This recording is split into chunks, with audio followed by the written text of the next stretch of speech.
Coming up, batting technical tips and drills from former professional cricketer and owner of Net London, Callum Jackson.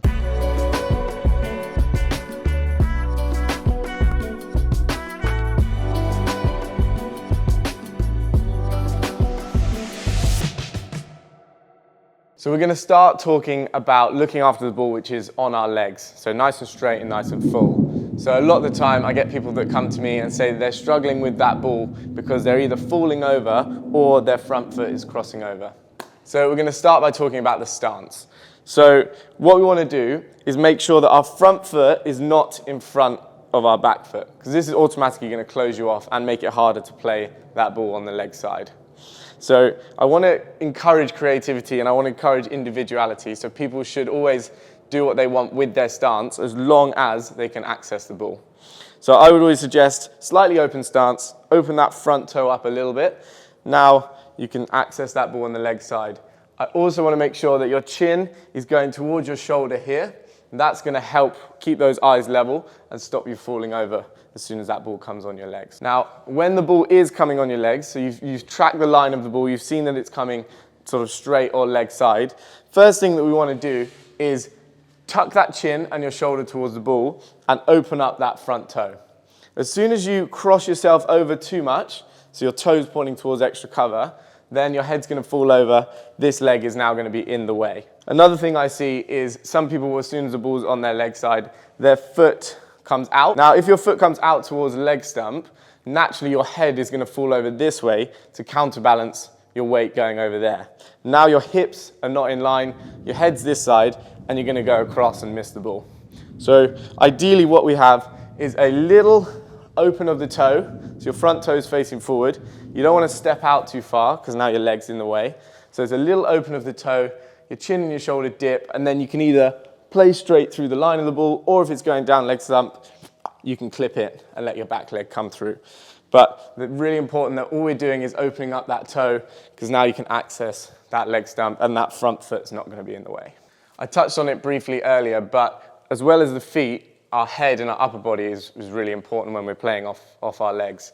So we want to think about alignment of your hips, your hands, and your head. So when the ball's on leg stump, we want to make sure you're dipping in with that shoulder, your eyes are level, and then as you're playing it, we want everything here to be aligned. Now, as soon as your hips go out or your head goes this way, then one of the parts is not aligned, you're going to end up going across the ball and missing it.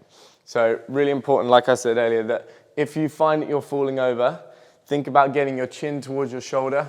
So as the ball comes down, you track it with your chin, your shoulder dips into the ball, and then you can play the ball with your head over it. So think about eyes level, chin to shoulder, and then you're tracking the ball with that chin and that shoulder. So then everything's in line as you hit it. Another area that I see a lot of players struggle with is the ball that's just outside off stump. So either a drivable length or a forward defense length. Okay, so the most important thing about this area is making sure that we're playing the ball late, we're getting our left side and our left hand, if we're right-handed batters, doing most of the work, and we're staying nice and side on.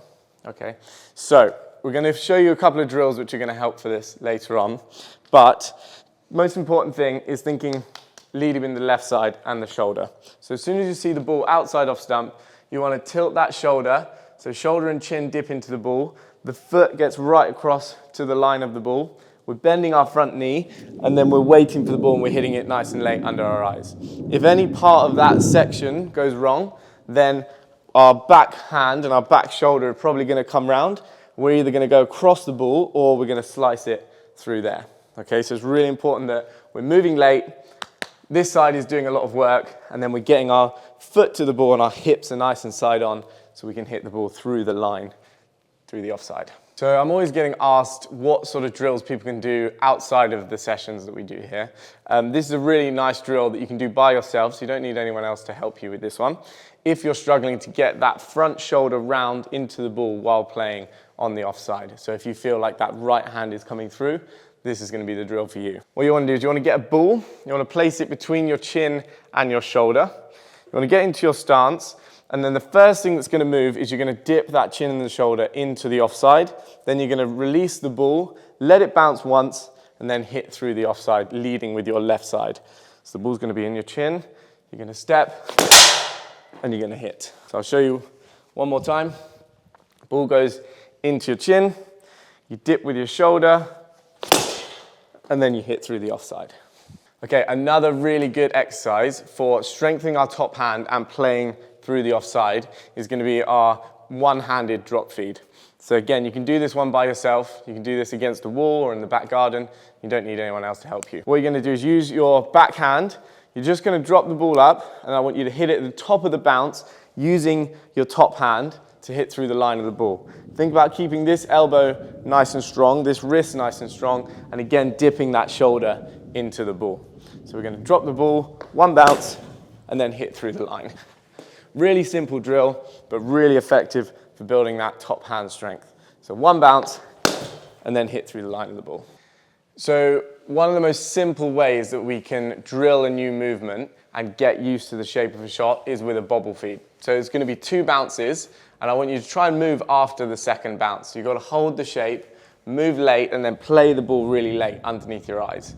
So we're going to start with our leg side play. So we're going to work on opening up the toe, hands coming nice and straight through the ball, hips, hands, and head aligned, and then playing as straight as we can. And if it's going down the leg side, then we can clip the ball through the leg side.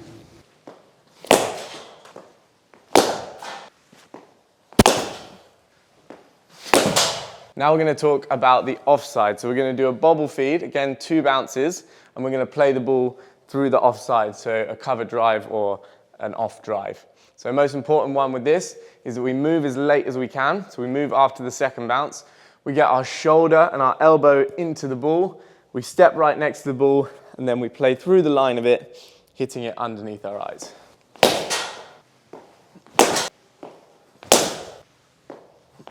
So there you have it. There are some simple drills that you can do by yourself or with a partner that are going to really help play the ball which is coming on your legs and also outside off stump. The majority of the balls that you face as a batter are going to be on a good to full length. So it's really important that we can look after both the balls on your legs and offside, keeping your eyes level and moving your weight through the ball. Be sure to check out the batting training video I filmed with Callum, where we went through some technical adjustments in my game along with some match scenario challenges.